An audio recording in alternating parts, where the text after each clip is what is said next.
Kembali di OBG, Only by Grace. Bersama dengan saya, Pendeta Paltina Pitupulu, my wife, Pendeta Teni Nggebu, dan hambanya, keluarga Pendeta Albert Tombokan, dan Ibu Pendeta Dormani Silaban. Puji Tuhan, setelah melewati bagian pertama, di mana keluarga hambanya ini boleh menceritakan tentang perjalanan hidup yang sangat luar biasa, di mana Tuhan mengizinkan mereka melewati masa-masa yang sangat menyulitkan. Mungkin saya harus mengatakan, sebagai manusia pun kita begitu sulit untuk menghadapinya. Tetapi pada waktu kita berbicara tentang anugerah Allah, siapa yang bisa menolaknya?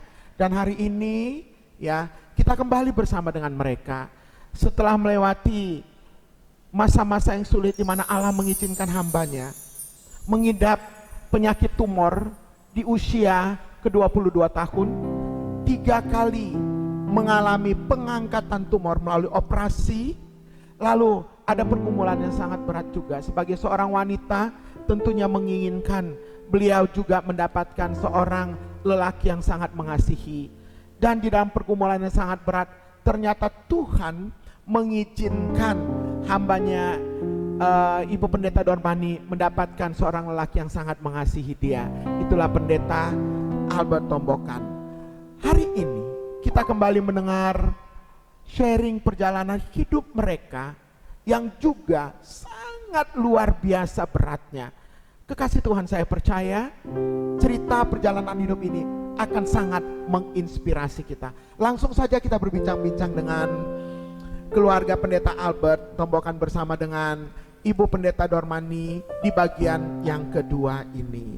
Silakan Ibu, setelah kemarin kita berbicara tentang bagaimana Tuhan mengizinkan Ibu melewati masa yang sulit dengan tumor, 3 tumor di bagian tubuh, pengangkatan melalui operasi, dan ada pria yang sangat mengasihi Ibu. Lalu ada lagi perjalanan hidup.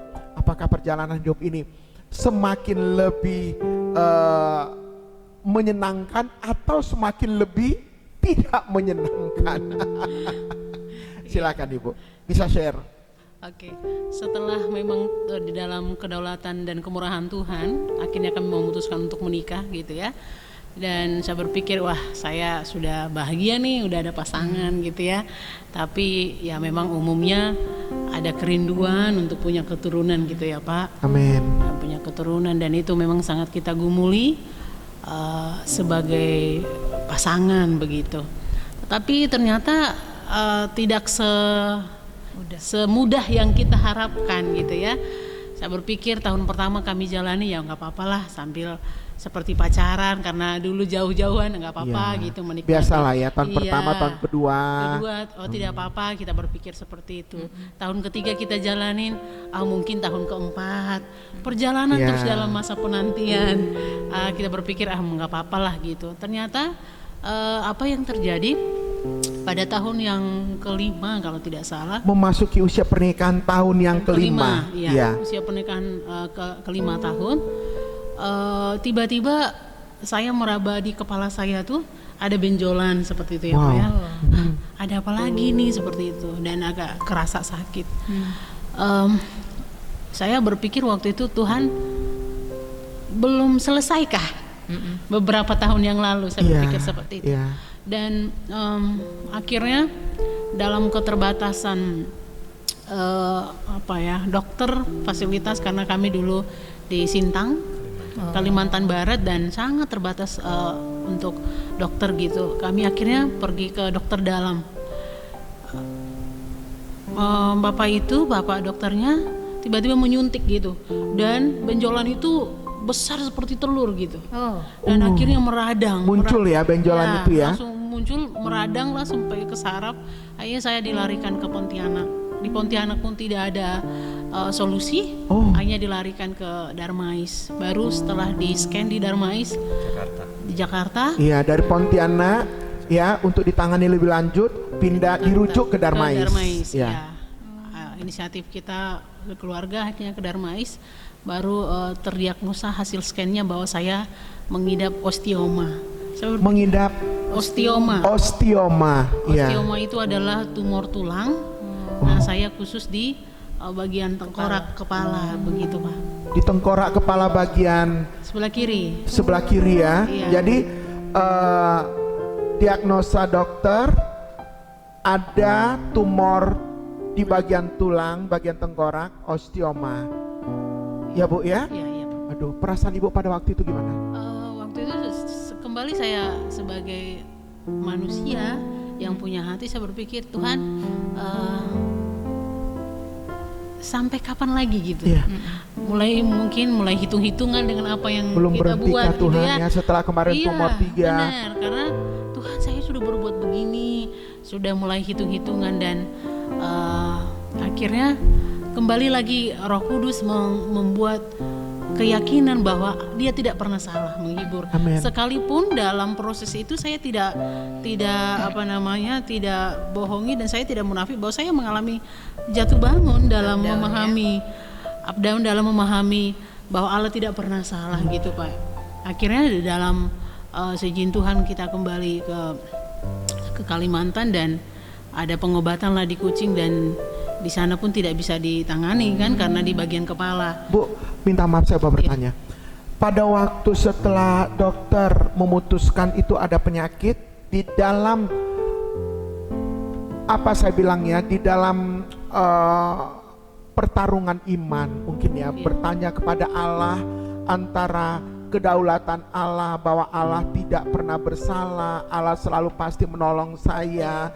Pertanyaan saya, apakah ada orang-orang yang di sekitar Ibu yang mungkin Ibu cari aja ke sana kan? Solusi yang Ada solusi kadang-kadang. Bu, dokter itu kan terbatas. Dokter itu juga manusia, gitu. Kan ada solusi yang lain, Bu, gitu. Di sana ada orang pintar, di sana ada orang hebat, gitu. Itu yang pertama. Terus, apakah ada orang yang mungkin memberikan kalimat-kalimat seperti ini?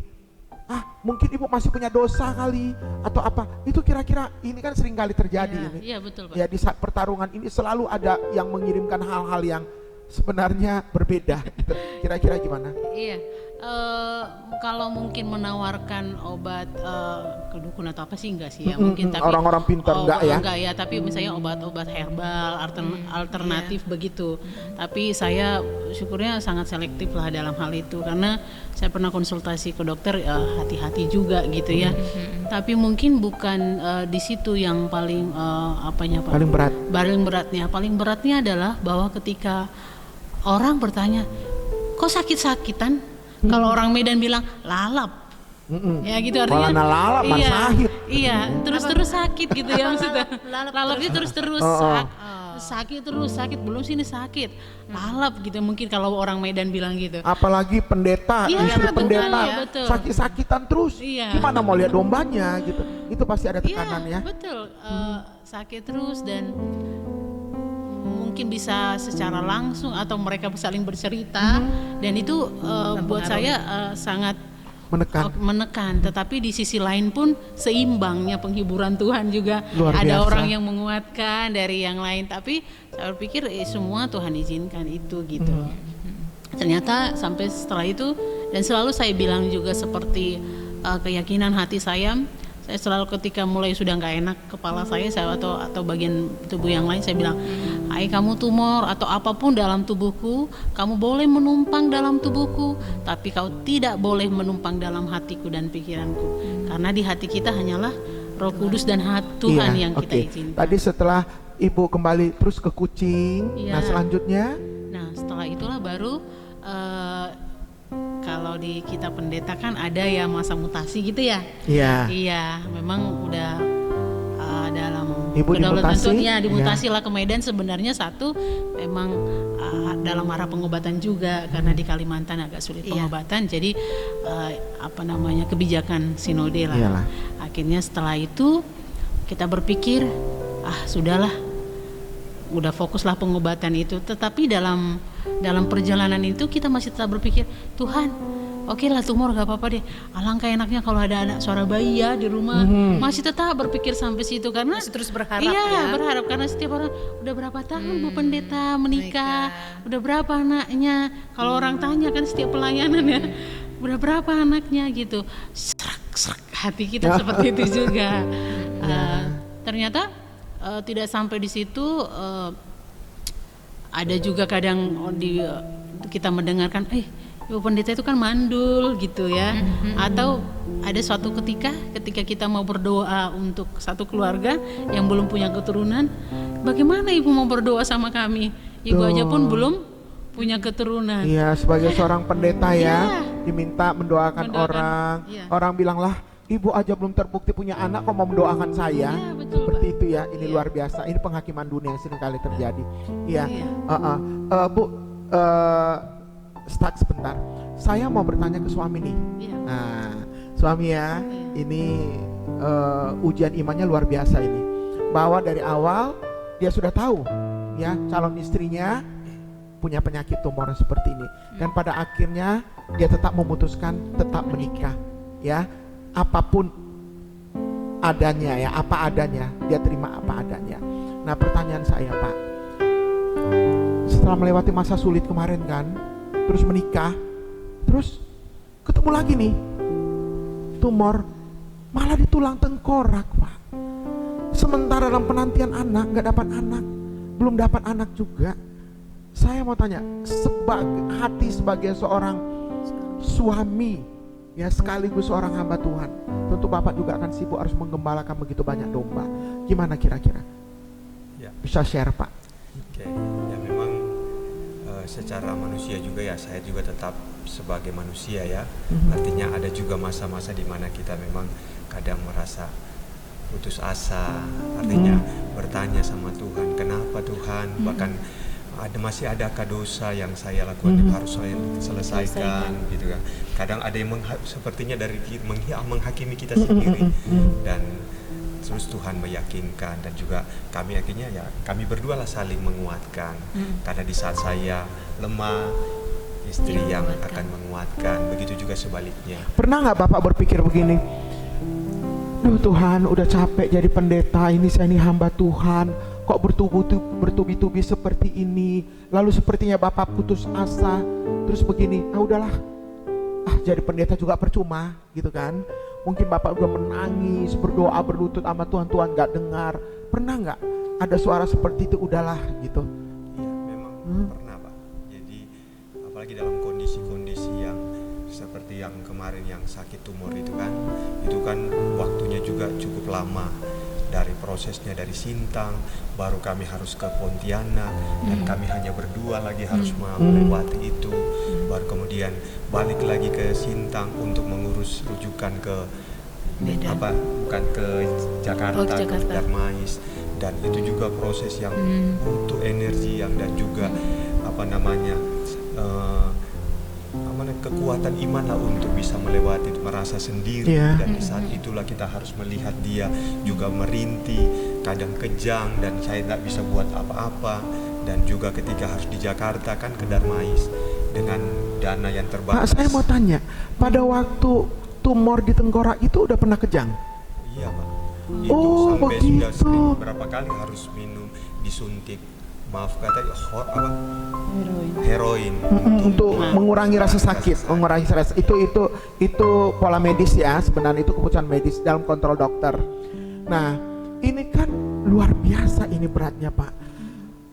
Capek fisik, capek perasaan, pikiran, plus materi. Ya, tahulah hamba Tuhan seberapa sih hidupnya hanya oleh anugerah Tuhan. Ya, tetapi Bapak masih bisa melewati itu ya. Tadi saya berpikir bahwa ibu gak pernah kejang gitu, hanya melewati masa-masa itu. Ternyata saya mendengarnya, wah itu kalau berdoa menangis sudah tak terkatakan lagi ya Pak ya. Iya Pak, jadi itu, dan kami harus melaluinya di Darmais pun kami, karena itu harus berapa minggu, 1 minggu lebih ya. Dan kami harus tinggal di rumah singgah. Puji Tuhan ada yang rumah singgah, dan itu pun ke rumah singgah, ke rumah sakitnya juga harus jalan kaki cukup jauh. Oke. Dengan kondisi. Oke. Sampai di situ satu pertanyaan. Masih belum menyesal menikah dengan Ibu Dormani Enggak, Pak. pada waktu itu? Tidak, Pak. Tidak. Pak, imannya kuat banget ya Pak ya. Luar biasa ya. Luar biasa ya Pak ya. Silakan, mungkin Ibu lebih share lagi Bu. Oke. Setelah 5 tahun mendapatkan Iya. itu tumor di tengkorak. Iya. Nah silakan Bu.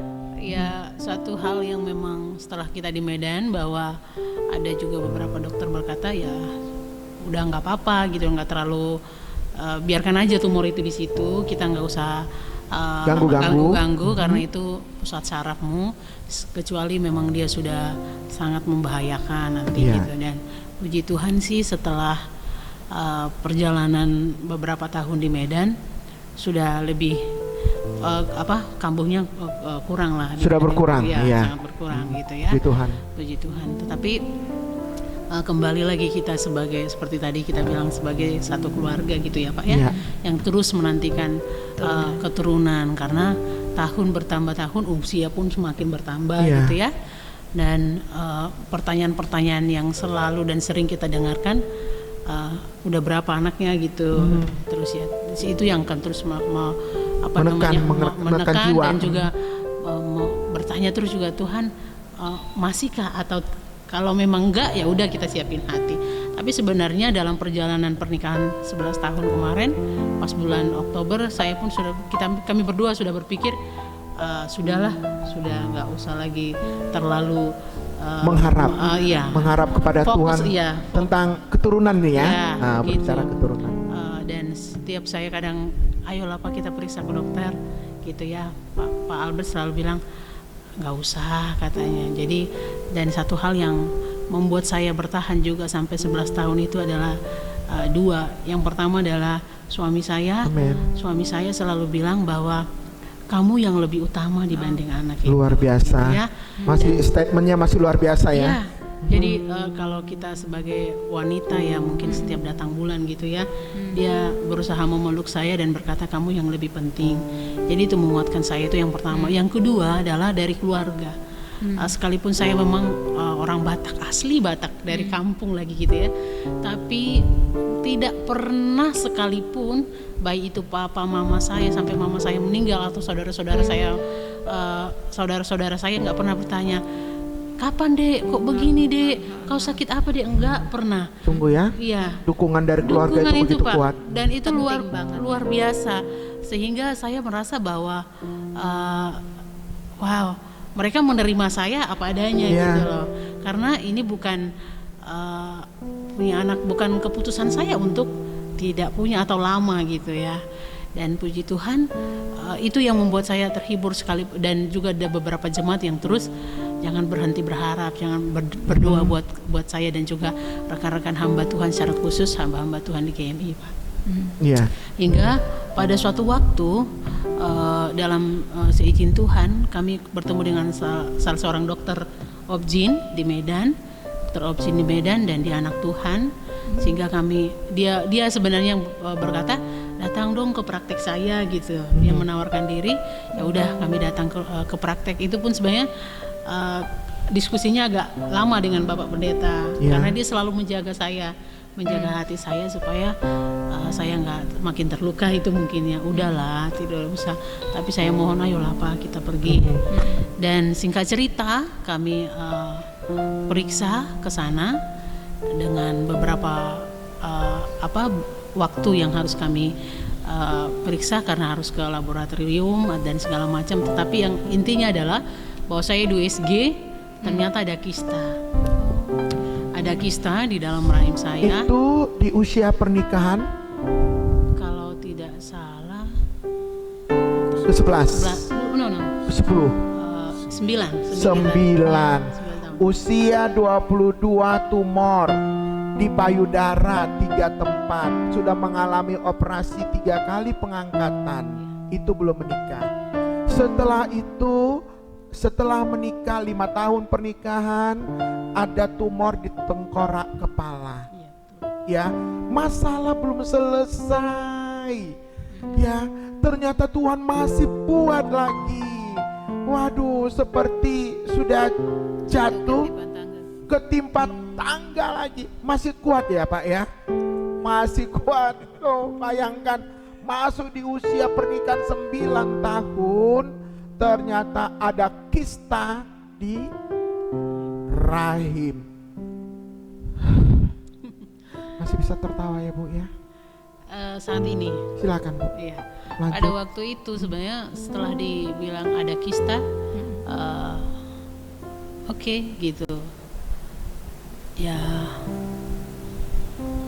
saya selalu tidak bisa membohongi perasaan bahwa oh begitu ya Tuhan gitu ya. Tapi ternyata saya yang sakit gitu. Masih percaya Tuhan? Ya, Tuhan tidak pernah salah. Selalu Amen. saya berkata dan saya berpikir ini anugerah gitu.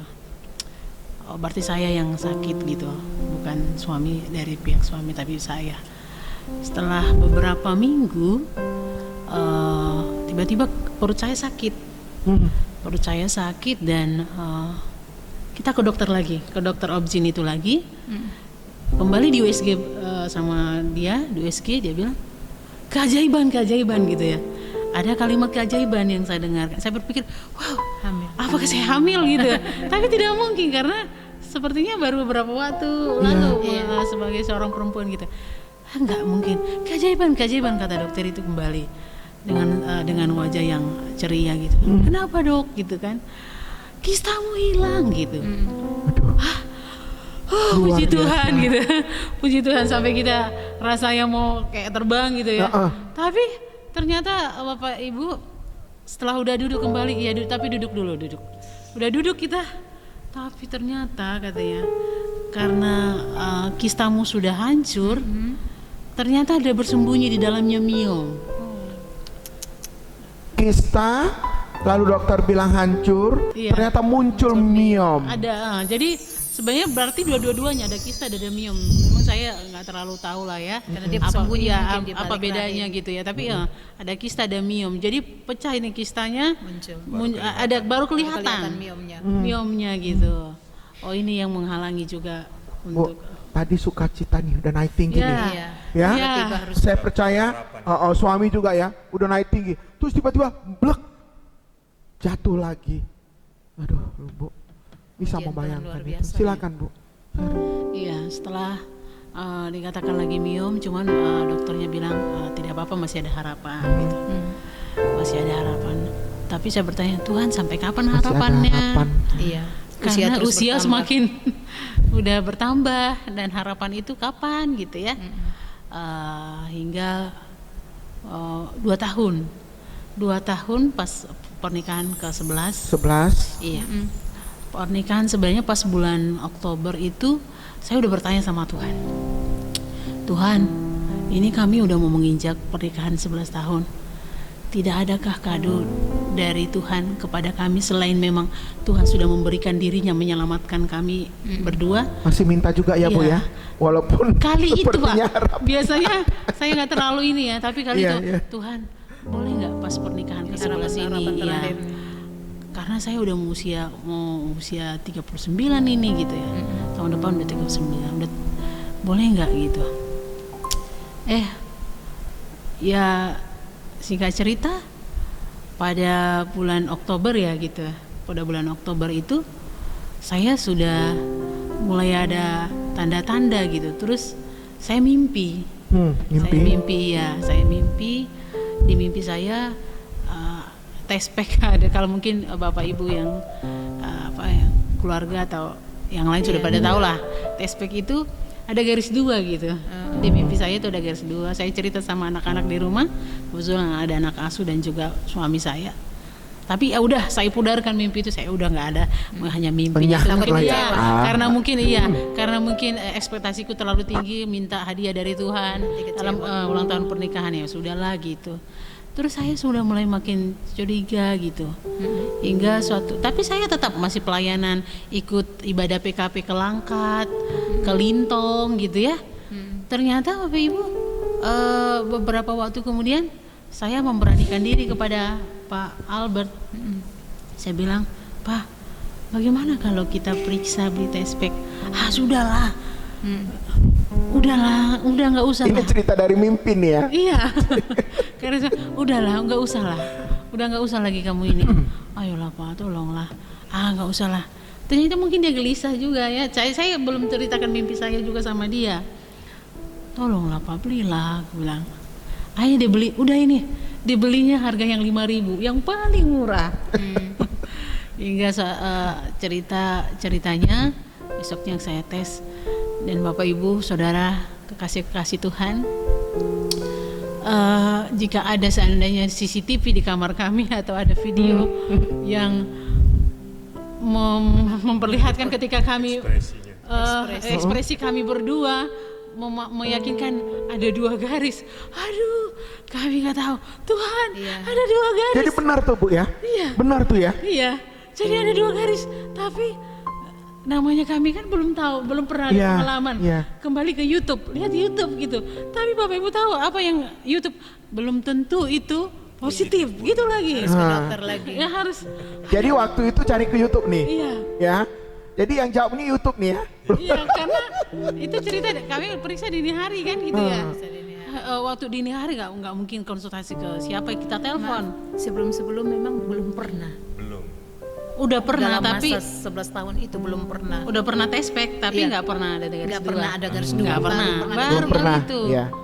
Jadi setelah itu sudah tidurlah kita gitu karena jam 1 kalau nggak salah. Tapi nggak bisa lagi tidur. Saya waktu itu khotbah lagi hari malam minggu itu ya. Ya udah nggak bisa tidur, nggak bisa saking cerianya segala macam apa. Mungkin Bapak Ibu pernah alami bergejolak gitu kan itu. Hingga beberapa hari kemudian akhirnya kami sepakat jangan. Tadinya kami mau buat surprise untuk jemaat atau apa. Udahlah kita ke dokter gitu. Kepastiannya. Dan dokter berkata selamat. Aduh, puji Tuhan. Bayi sudah ada usia 6 minggu. Luar biasa Tuhan ya. Dan Luar biasa. Kaget ya. Kaget bila gue lihat, wah ternyata ada ini anak. Iya, luar biasa, melebihi daripada apa yang dipikirkan, melebihi daripada apa yang direncanakan. Betul. Ya, Bu, saya mau bertanya nih. Ya, supaya kekasih Tuhan bisa mendengar. Tolong Ibu katakan saat ini usia Ibu pada waktu itu berapa tahun? Usia saya waktu itu 38 tahun. 38 tahun, ya. 38 tahun tetapi kondisi Ibu tidak sehat. Ya, betul. Iya kan? Dokter mengatakan tidak mungkin punya keturunan. Tumor di payudara udah diangkat 3 kali. Setelah itu saya ulangi kembali karena ini bagaimana Tuhan bekerja sangat luar biasa. Tumor di tengkorak kepala, ada kista-kista pecah, miom muncul, usia ke-11 tahun, hamil. Luar biasa Bu. Ini saya berinding nih Bu. Iya. Kalau mengingat, ya gimana Ibu Pendeta ini merasa? Iya, memang itu suatu hal yang luar biasa sekali. Lanjut Bu. Baru setelah saya dokter memastikan bahwa ada embrio, ada bakal anak di dalam rahim saya berkata terpujilah Tuhan gitu ya. Terpujilah Tuhan. Jadi kekasih Tuhan bahwa anugerah Tuhan itu bukan berarti memuluskan apa yang kita minta gitu ya. Tapi anugerah Tuhan itu adalah membuat kita bertahan pada apa yang Dia mau gitu. Sehingga Tuhanlah yang lebih tahu harus usia berapa yang Tuhan inginkan. Tapi menariknya adalah bagaimana anugerah itu adalah ketika kita juga kuat menikmati, melewati part-partnya Tuhan gitu. Sehingga ketika usia seperti itu saya berpikir ya sudahlah gitu. Tapi ternyata juga tidak sampai di situ Bapak Ibu Saudara. Karena memang ada miom dalam rahim itu, dokter berkata bahwa ini berisiko. Risikonya tinggi. Risiko sangat tinggi, pendarahan tinggi mungkin. Jadi saya harus bed rest gitu ya. Ya puji Tuhannya jemaat GMI Shalom sangat mendukung saya. Amin. Dan mereka tidak terlalu banyak menuntut, mereka sangat menjaga saya. Sangat menjaga saya selayaknya seorang anak, selayaknya sebagai seorang adik dan keluarga, seorang hamba Tuhan. Ya, hamba Tuhan. Jadi mereka mensupport saya sehingga sampai 9 bulan saya mengandung Lovely. Itu pun ada dua dokter kita, ada second opinion berkata, aduh ini keajaiban juga, luar biasa, hingga saya hanya sekali aja pendarahan selama hamil, karena sebenarnya karena posisi plasentanya juga di bawah dan potensi pendarahan itu sebenarnya sangat tinggi gitu ya Pak, tapi itu tidak terjadi. Anak bertumbuh luar biasa, mujizat Tuhan. Dan keyakinan kita adalah saya secara pribadi, kalau emang Tuhan sudah berkenan meletakkan kepunyaannya, pasti Dia yang merawat. Itu saja sih yang saya pikir, sehingga kekuatan Tuhanlah yang menuntun saya untuk menikmati bagian-bagian itu.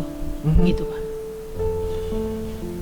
Oke, jadi anak ini sudah di kandungan. Prosesnya berjalan up down. Betul. Ya, Bu ya. Tentu doa terus dinaikkan. Toh saatnya harus melahirkan. Oh, ini ada lagi Pak yang lebih. Ya, ini Aduh. melihat mujizat Tuhan dulu nih kita ini. Betul. Jadi pas 2 minggu sebelum melahirkan, dokter bilang karena plasentanya di bawah, saya memang harus dua hal, karena saya usianya sudah mulai berumur dan plasentanya di bawah dan ada miom, bahwa saya harus operasi. Operasi sesar. Tetapi kita harus siapkan kantong darah, beberapa kantong, karena kemungkinan besar pendarahan. Gitu. Jadi ya memang betul gitu ya. Ada transfusi lah di sana. Tetapi akhirnya setelah operasi, dokter bilang sama saya bahwa selama operasi itu sangat sulit operasinya, karena ternyata miom itu bertumbuh, bayi juga bertumbuh, sehingga setiap suplemen yang saya makan itu diambil miom, diambil juga sama bayi begitu. Tapi ya kembali seperti yang saya katakan tadi, kalau memang Tuhan sudah berdaulat meletakkan apa yang Dia mau, maka Dia yang menjaga. Amen. Itu yang saya rasakan. Namun dalam perjalanan ketika kami menikmati kebahagiaan, mungkin Pak Albert boleh cerita? Oh iya, silakan. Ya, jadi kami sudah menikmati lah bagaimana indahnya punya baby nih ya, setelah hampir 12 tahun ditunggu. Ternyata inilah yang ditantikan 12 tahun. Luar biasa. Dan kami menikmati kebersamaan, menjaga, merawatnya 2 minggu. Tuhan izinkan kami 2 minggu, ya. Tiba-tiba pada sekitar jam 2 subuh. Jam 2 subuh. Ya, ibu mengalami kejang. Ya. Ya, dia kejang dan keluar darah dari mulutnya dan keluar buih ya, berbuih itu, dan semua badan kejang. Saya pun nggak kaget. Tidak sadarkan diri ya. Sebelumnya kan biasa-biasa, menyusui lagi, masih menyusui, masih menjaga, dan tiba-tiba dalam saat itu langsung kejang, mengalami hal seperti itu. Ya saya pun pasti kaget dan saya nggak tahu mengapain. Dan saya hanya bisa aja, Tuhan, saya serahkan dia sama Tuhan karena dia milikmu Tuhan. Dan dalam penyerahan itulah kemudian Tuhan saya digerakkan untuk panggil tetangga, bawa, dan kita bawa ke rumah sakit. Dan dibawa ke rumah sakit, dan di rumah sakit terdekat itulah rumah sakit Adamalik. Dan selama di Adamalik itu hari Sabtu, dari Sabtu subuh itu ya memang dia masih tetap mengalami kejang sampai pada akhirnya dirawat di ruang HCU. Ya, di ruang HCU itulah dia dirawat, tapi dia juga terus masih mengalami kejang. Dan kami masih terus berkonsultasi dengan dokter, dan dokter setiap ada pengobatan atau obat yang diminum atau disuntikin pasti akan disampaikan ke kita. Itu mengalami berapa kali kejang tuh Pak? Dari mulai jam 2 subuh terus masuk rumah sakit, besoknya sampai sepanjang hari itu berapa kali mengalami kejang? Lebih dari 10 kali Pak. Karena masih selama dalam di ruang IGD aja itu 2 kali, baru waktu kita di foto. Luar biasa. Di foto itu 2 kali. Lalu di ruangan lagi di HC itu juga 2 kali, sampai harus diikat Pak, diikat tangannya karena dia meronta. Dan juga dokter katakan Pak, mohon maaf kami harus ikat Pak, karena ini akan berbahaya buat beliau kalau seandainya bisa terbentur atau apa itu bisa akan pendarahan akan semakin Ya. meluas dan itu akan semakin lebih berbahaya lagi. Dan ya oke lah Pak dokter, kami serahkan sama dokter dan akhirnya memang diikat, tapi diikat itu pun dia terus meronta, dia terus, dan saya memang tidak bisa diizinkan untuk masuk kan, jadi saya harus di luar, melihat di luar, dan itulah hal yang paling saya rasakan, yang paling saya merasa tak berdaya dan saya merasa nggak berguna, saya nggak bisa ada di sisinya, saya nggak bisa berbuat apa-apa. Dan saya hanya bisa mendengar dia berteriak-teriak dari luar, saya dengar, dan saya nggak tahu apa yang terjadi, dan saya hanya terpikir dalam pikiran saya dia terikat, tangan kiri kanan diikat, dan saya hanya apa ini, kenapa, di mana Tuhan, dan saya sampai berteriak, Tuhan tolong dia Tuhan. Itu membuat saya merasa saya nggak berguna dan saya nggak bisa buat apa-apa. Dan saya hanya berdoa, Tuhan, saya serahkan sama Tuhan kalau apapun yang Tuhan inginkan. Dan sampai saya juga pernah WA Pak Pendeta Palti, saya katakan saya ingin mau berteriak ini, saya ingin berteriak, saya nggak ada orang di sekitar saya, artinya orang-orang yang karena itu dalam kondisi corona ini kan, lagi ya, jadi Bapak tidak sendiri. bisa orang untuk datang, dan saya juga melarang, dan memang dari rumah sakit juga tidak mengizinkan. Ya di situ saya bergumul dari hari Sabtu sampai hari Minggu itu saya berjuang untuk minimal saya juga punya hati yang terus dekat kepada Tuhan, dan saya tidak menyalahkan Tuhan, tapi terus ada sampai dalam pikiran saya juga, saya kalau memang Tuhan hal seperti ini terjadi dalam kehidupan kami, kalau boleh saya katakan tidak apa-apalah kami nggak punya anak. Kalau punya anak harus mengalami seperti ini. Kalau saya boleh berminta kemarin, mungkin tidak apa-apalah kalau begitu nggak punya anak. Dan itu yang saya ada keluar dalam ini saya, dan itu menjadi pergumulan buat saya, dan saya dan dalam kondisi begitu pun, karena di sekitar itu kami kan di ruang HCU Pak, dan di ruang itu ruang yang juga cukup ini kritis juga, ada beberapa pasien-pasien kritis yang semua ada di sekitar itu, dan mereka tahu ada berapa, karena ada anak orang Kristen, dan mereka ada beberapa yang tahu saya pendeta. Dalam kondisi begitu mereka juga datang dan mereka minta tolong, Pak Pendeta tolonglah doakan bapak saya, suami saya lagi kritis. Aduh saya, Tuhan, bukankah saya Tuhan tahu apa yang saya alami? Adakah kesanggupan saya untuk melayani orang lain sedangkan saya butuh dilayani dan istri saya juga butuh pertolongan? Dan waktu singkat saya berdoa, Tuhan tolong saya. Dan akhirnya dalam keberadaan Tuhan, saya percaya Tuhan, oke, di mana inang Amang itu, akhirnya saya pergi dan saya mendoakan, dan kemudian saya mendapatkan kekuatan dari Tuhan. Inilah ternyata dalam kondisi yang harusnya saya harus ditolong, tapi justru saya harus memberikan sebagai perpanjangan tangan Tuhan untuk menolong, mendoakan orang lain. Dan disitulah saya merasakan sesuatu kekuatan yang besar yang Tuhan berikan. Dan saya ingat apa kata Paulus, kesanggupanku adalah pekerjaan Tuhan. Dan itulah yang saya alami. Kalau nggak salah Pak, saya potong, di ruangan itu pada waktu 1-2 hari itu ada yang meninggal ya? Sampai tiga meninggal, dan itu pasti tekanan Bapak semakin kuat ya? Iya, karena setiap pasien yang meninggal itu kan pasti jadi heboh kan. Dan saya, apakah mungkin giliran kami, istri saya berikutnya Tuhan? Udah bertanya-tanya sampai seperti bertanya seperti itu. Dan itu yang perjuangan untuk saya bisa meyakinkan Tuhan bahwa Dia selalu dan akan terus bersama dengan kami. Dan saya meyakinkan dalam diri saya, sampai hari ini pertolongan Tuhan itu terus ada bersama dengan kami, dan kami terus melalui proses-proses yang ada, dan pasti Tuhan akan melakukannya. Dan gak mungkin Tuhan lovely hanya ada Bapaknya saya dalam hati saya. Oke, saya potong Pak. Setelah itu kejang-kejang, terus vonis dokter apa Pak?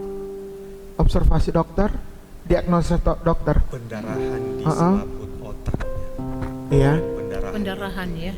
Dan pendarahan itu yang dijaga adalah jangan sampai pendarahan itu lebih dari 40%. Pendarahan itu karena hipertensi ya, tekanan ya. Tekanan. Ya. Waktu itu tekanannya 100 waktu di awal itu 184. Yang selama ini ibu tidak pernah tidak pernah tak ada riwayat hipertensi ya. Biasanya 100, ya 90. malah biasanya rendah Iya. dan tiba-tiba mengalami itu. Nah, itu pasca melahirkan 2 minggu ya Pak ya. Lalu tiba-tiba naik 184, tekanan itu membuat terjadi pendarahan ya. Luar biasa ya. Rasa sakit. Ibu tidak Rasa sakit setelah melahirkan belum hilang karena sesar kan. Iya. ya Harus lagi ya. menderita rasa sakit. Oke. oleh- Lanjut Pak. Setelah itu pendarahan Jadi setelah mulai pendarahan itu ya, dalam waktu hari Sabtu dan Minggu itulah menjadi waktu Perjuangan. perjuangan, tapi puji Tuhan dan memang anugerah Tuhan luar biasa. Amin. Kami rasakan bahwa ternyata kami merasakan bagaimana orang-orang yang begitu mendukung kami, mendoakan kami, dan memang betul-betul kami rasakan bahwa kekuatan kami adalah karena doa-doa banyak orang, Amin. seluruh jemaat, bahkan banyak orang yang kami pun tidak tahu WA mengatakan kami mendoakan Pak, kami mendoakan. Iya. Semua pendeta bahkan GMI Mabel 8 bersatu saling pendeta dan semua jemaat majelis menghubungi dan mengatakan kami mendoakan, dan itu kami rasakan bagaimana dalam perjuangan 2 hari itu kami melewatinya, dan pujilah Tuhan dalam waktu hari Minggu kondisinya berubah luar biasa. hari Minggu. Hari Minggu. Hanya dalam waktu 2 hari. 2 hari pertolongan Tuhan nyata. Ibu sadar ya, yang luar biasa Pak. Waktu kami telepon, terus Bapak katakan, Ibu sudah bisa ngomong, udah bisa makan, sudah dilepas semuanya. Di dalam benak kami para hamba-hamba Tuhan, bahwa Ibu udah nggak sadarkan diri lagi dan udah macam-macam lah gitu ya. Ternyata inilah yang dikatakan anugerah Tuhan yang luar biasa itu, mujizat Tuhan yang luar biasa itu ya. Nah, lanjut Ibu mungkin bisa bercerita setelah itu. Iya. Sebenarnya 2 hari itu kan saya nggak tahu kalau tiba-tiba Tidak sadar dimasukin, iya Bu. Ibu juga nggak Iya. sadar kalau kami datang ya. Pas bapak datang lah. Pas bapak datang, terus saya diingatkan. Saya nggak tahu kalau saya punya anak. Oh, udah sempat sampai Iya, gitu ya. Iya, baru Pak Pendeta bilang, ingat burungmu. Ingat burungmu gitu. Bah, oh saya punya anak ya gitu. Saya nggak tahu. Baru Pak Pendeta datang dengan Pak Asa gitu ya, dengan Ibu. Ingat burungmu, semangat demi burungmu. Wih, saya punya burung ya gitu. Baru di situ ayat Bangkit kembali ya. berangsur-angsur. Semangatnya bangkit kembali. Berangsur-angsur, Tuhan pulihkan. Sampai dokter berkata, saya dicek gitu ya, kok nggak ada yang miring ya itunya. Mungkin kebiasaan yang mereka tahu udah sesuai ilmunya, biasanya cadel atau apa mulutnya agak miring gitu Ada bagian ada ya. cacat lah gitu Iya. ya. Ini enggak sama sekali gitu. Puji Mereka juga Tuhan. heran gitu. Luar biasa. Iya. Akhirnya kembali dari rumah sakit hari ke Seminggu. 1 minggu. Setelah itu, Iya. Sabtu. Setelah itu nggak lama saya bersama dengan istri saya kunjungan. Di benak kami begini loh, di benak Ibu Pendeta Teni begini. Kita tidak ganggu beliau, biar kita ketemu dengan Pendeta Albert, biar Pendeta Dormani di kamar saja, kita hanya ngomong-ngomong saja, kita hanya memberikan kekuatan sebagai teman, kita berdoa. Pada waktu kami datang, yang luar biasa adalah yang terima kita adalah Yang nyambut Ibu Pendeta. yang nyambut Ibu Pendeta Dormani. Sampai saya begini, hah? Ini Ibu Pendeta Dormani? Iya, gitu. Ibu Pendeta Dormani itu berdiri ya menyambut kami, dan sungguh-sungguh gak pernah terduga. Ya, sampai kami pulang ke rumah, kami masih diskusi dengan istri saya. Masih diskusi. Ya, gimana Ibu Teni? Iya. Jadi waktu lihat Ibu Pendeta seperti itu, saya bilang, aduh, kok memang pertolongan Tuhan lebih dari apa yang kita pikirkan. Kita hanya berdoa supaya Ibu Dormani sadar, Ibu Dormani sehat kembali. Tapi pasti bertahap dia gitu kan. Dan waktu dalam perjalanan saya berpikir ibu lagi terbaring di kamar, nanti kami akan ke kamar atau dengan Pak Pendeta aja. Tapi waktu saya lihat ibu dalam kondisi yang sehat, lalu menyambut kami, ngomong juga jelas. Malah saya berpikir ibu ngomong gak jelas karena sempat kita dengarkan, mungkin sampai stroke sebelah kiri dan sebagainya. Ngomong jelas, jalan juga mantap. Udah luar biasa, saya bilang ini anugerah Tuhan. Inilah anugerah Tuhan dan kita harus syukuri. Jadi memang kita nggak bisa membatasi kuasa Tuhan ya. Betul. Kadang kita suka mengkotak-kotakan. Amin. Iya, Seperti iya itu. betul Bu. Dan tidak hanya ibu ya, Iya. sampai ada beberapa tamu gitu ya dari Siantar, bahkan juga jemaat di sini bilang, Bu, kami berpikir sudah tidak ketemu dengan ibu. Sampai Dari Siantar juga, aduh ternyata kami berpikir tidak ketemu karena mungkin ada beberapa pengalaman yang mereka lihat Iya. bahwa kasus seperti saya pasca melahirkan tidak tertolong gitu, sehingga malah ada satu jemaat berkata, dulu Bu, setiap Bapak Pendeta nelpon kami udah pikir apa disuruh nyiapkan ruangan. Iya. Iya, karena biasanya umumnya katanya mereka Semua kita hampir tetap, begitu iya. Bu. Jadi sepanjang kami juga di pendeta-pendeta di Mawil juga begitu ya. Kita berdoa 24 jam, berdoa. Siantar juga pendeta Asa dan berdoa. Saya bilang begini, hari itu kita hampir tidak bisa tidur sepanjang hari itu. Kami hanya jaga telepon gitu. Tuhan, tetapi tetap berharap mujizat, mujizat, mujizat, mujizat. Berdoa dan menangis, berdoa dan menangis, itu saja. Mujizat, mujizat, mujizat. Tapi hari ini saya harus mengatakan bahwa Tuhan melebihi daripada apa yang kita pikirkan. Amin. Amin. Saya juga Iya. mau menambahkan sedikit waktu perjuangan di rumah sakit yang kita bergumul semua. Saya di rumah sambil kerja, tapi saya berdialog sama Tuhan. Berdoa, saya bilang begini, Tuhan, kenapa pendeta muda Tuhan izinkan kok ngalami sampai separah itu.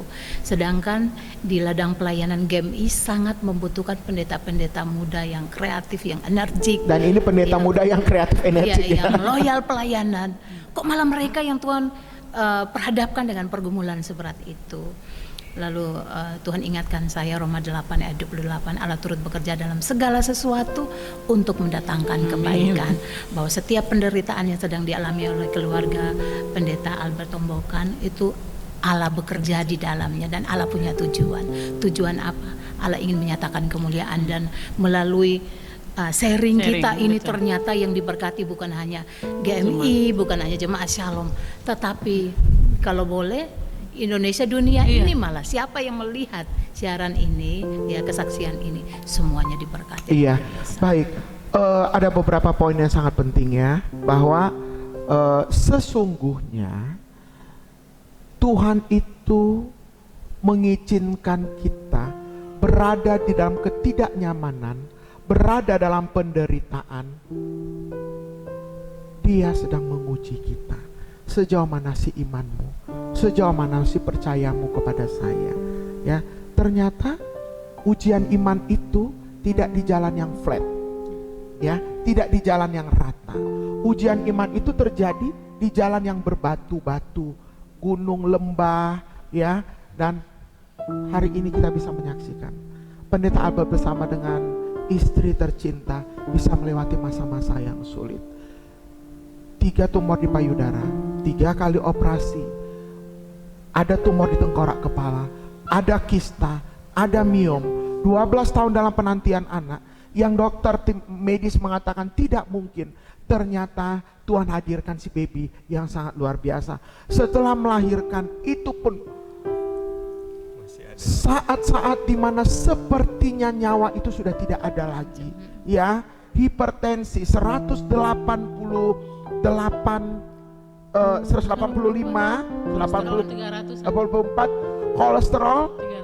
kolesterol 300 dan terjadi pendarahan di tengkorak kepala. Dan Tuhan menolong begitu luar biasa. Dan saat ini kekasih Tuhan, kita bisa melihat Ibu Dormani bisa berdiri, bisa sehat kuat. Bu, bisa berdiri dong, berdiri dong. Luar biasa, ya kan? Tuhan menyatakan mujizatnya sangat luar biasa, di luar daripada pemikiran kita. Tapi semuanya itu lewati up down, walaupun hamba Tuhan ya, proses itu up down. Ya, Up down. ternyata hamba Tuhan pun diuji ya. Ya. Ada orang katakan begini kepada saya waktu kami menghadapi ujian sangat berat. Mereka katakan begini, Pak, kalau pendeta diuji Pak memang berat. Kalau jemaat diuji nggak terlalu berat Pak, katanya. Karena pendeta memang udah di situ. Jadi katanya kalau pendetanya diuji berat, pendetanya lulus dalam ujian itu, apalagi jemaatnya. Dia lihat pendetanya, waduh luar biasa. Tuhan pasti berkati Ibu, Bapak pasti berkati jemaat Shalom Medan. Luar biasa. Silakan Bu, mungkin ada pesan-pesan terakhir yang boleh Ibu sampaikan kepada kekasih Tuhan melalui penderitaan demi penderitaan dari bagian pertama, bagian kedua, singkat saja. Oke, buat kekasih-kekasih Tuhan yang menantikan keturunan mungkin sampai hari ini, ingat bahwa yang utama bukanlah anak. Kalaupun itu Tuhan berikan, Dia anugerah buat kita dan Dia tahu kapan dan waktunya. Dan yang kedua adalah kita sebagai istri, ingatlah bahwa bagian kita hanyalah untuk terus melayani suami kita, dan juga ingat bahwa Tuhan tidak pernah salah dalam kehidupan kita. Anugerah Tuhan menolong kita untuk mengerti siapa kita, mengerti siapa Dia, dan memahami bahwa Dia sangat mengasihi kita. Itu. Amin. Dari Pak Albert ada yang mau disampaikan kepada para lelaki-lelaki? Ini kan Pak Albert luar biasa nih ujiannya nih. Ya, dari saya mungkin yang saya harus mau sampaikan adalah tetaplah ada terus di dalam komitmen awal kita ketika Tuhan persatukan kita dalam lembaga pernikahan. Dan apapun yang kita hadapi, kita tidak sendiri karena ada pasangan yang bisa menolong dan kita akan bersama. Amin. Dalam kebersamaan itu pasti ada kekuatan, Ada ada kekuatan yang besar menjadi kekuatan kita untuk melewatinya. Bahkan itu pun bisa dipakai Tuhan. Dari pergumulan itu Tuhan ubah menjadi berkat yang besar dalam keluarga kita. Air mata diubah menjadi mata air. Dan saya mau mengatakan kepada kekasih Tuhan dan kepada kita juga melalui pengalaman keluarga hambanya ini, ingat, tidak ada alasan untuk divorce, untuk cerai karena tidak punya anak. Iya. Tidak ada alasan meninggalkan istri karena istrinya sakit-sakitan. Tidak ada alasan istri meninggalkan suami karena suaminya tidak mampu berbuat apa-apa. Tidak ada alasan. Karena apa? Ikatan pernikahan itu seumur hidup. Hanya maut yang memisahkan. Kita harus yakini itu. Tidak ada kata tanpa solusi. Ya, saya kalau masalah tanpa solusi. Jadi kalau saya dalam perjuangan yang sangat berat, satu aja kalimat istri saya kepada saya, Pak, ada solusi, selalu ada solusi. Kalau itu keluar, saya bangkit, Pak. Oh ya, selalu ada solusi. Karena apa? Solusi itu memang sudah Tuhan siapkan bagi kita. Masalahnya adalah kita minta nggak solusi itu kepada Tuhan. Ya, luar biasa kekasih Tuhan hari ini. Di bagian yang kedua ini, kita sudah bisa mendengar kesaksian daripada keluarga hambanya. Melalui Only by Grace ini, saya percaya seluruh kekasih Tuhan yang mendengarnya pasti diberkati Tuhan. Anugerah Tuhan tidak selalu mulus. Mungkin kita melewati gunung yang tinggi, melewati lembah yang dalam. Anugerah Tuhan berbicara tentang pertolongan Allah yang luar biasa. Anugerahnya yang tidak pernah terbatas itu, pertolongannya yang tidak terbatas itu akan senantiasa bersama dengan kita sejauh kita sungguh-sungguh ada bersama dengan Dia. Ada yang mau disampaikan Ibu Pendeta Teni untuk kekasih Tuhan? Pertama untuk Bapak Pendeta dan Ibu terus berjuang. Amin. Pergumulan Amin. belum selesai ya. Selama masih Kalau sampai saat ini sudah lewati dan sudah merasakan anugerah Tuhan, ke depan pun penyertaan Tuhan akan sempurna. Untuk kekasih Tuhan yang ada di luar, yang berada dalam pergumulan apapun, tetap taat Amin. pada pimpinan Tuhan, percaya anugerah Tuhan pun sempurna bagi kekasih Tuhan semua. Tuhan Yesus memberkati. Amin. Mari kita berdoa. Tuhan Yesus, terima kasih untuk sharing inspirasi hidup melalui keluarga hamba-Mu, keluarga Pendeta Albert bersama dengan istri terkasih Pendeta Dormani Silaban. Tuhan, kami meyakini bahwa setiap anak-anak-Mu Engkau izinkan untuk diuji. Dan kami percaya setiap ujian selalu ada solusi. Bagi mereka yang sedang menantikan jodoh untuk teman hidup mereka, biarlah mereka sungguh bergantung kepada Tuhan. Biarlah mereka beriman kepada Tuhan bahwa Tuhan memberikan yang terbaik kepada mereka. Ya, bagi mereka, keluarga-keluarga yang masih menantikan keturunan, kami tetap percaya bahwa Allah yang luar biasa memberkati rahim mereka, dan Allah akan memberikan keturunan yang terbaik yang daripadamu. Namun jikalau Tuhan tidak mengizinkannya, berarti ada kesempatan yang Tuhan berikan bagi mereka untuk sungguh-sungguh mengasihi banyak orang lain. Dalam waktu demi waktu, Allah mengizinkan mereka untuk melayani Tuhan lebih dalam, lebih jauh lagi. Keluarga-keluarga yang saling mengasihi satu dengan yang lain, sampai pada akhirnya maut yang memisahkan. Terima kasih banyak Bapa. Kami berdoa kiranya Engkau memberkati keluarga Pendeta Albert, Ibu Dormani, berkati pelayanan mereka, berkati rumah tangga mereka, berkati anak kekasih mereka, Lovely. Terima kasih Tuhan, di dalam nama Tuhan Yesus. Amin. Kita akan melihat bahwa mereka ada bersama dengan anak kekasih mereka. Mujizat yang Tuhan berikan kepada mereka dalam penantian 12 tahun. Mari kita saksikan foto mereka bersama dengan anak kekasih mereka.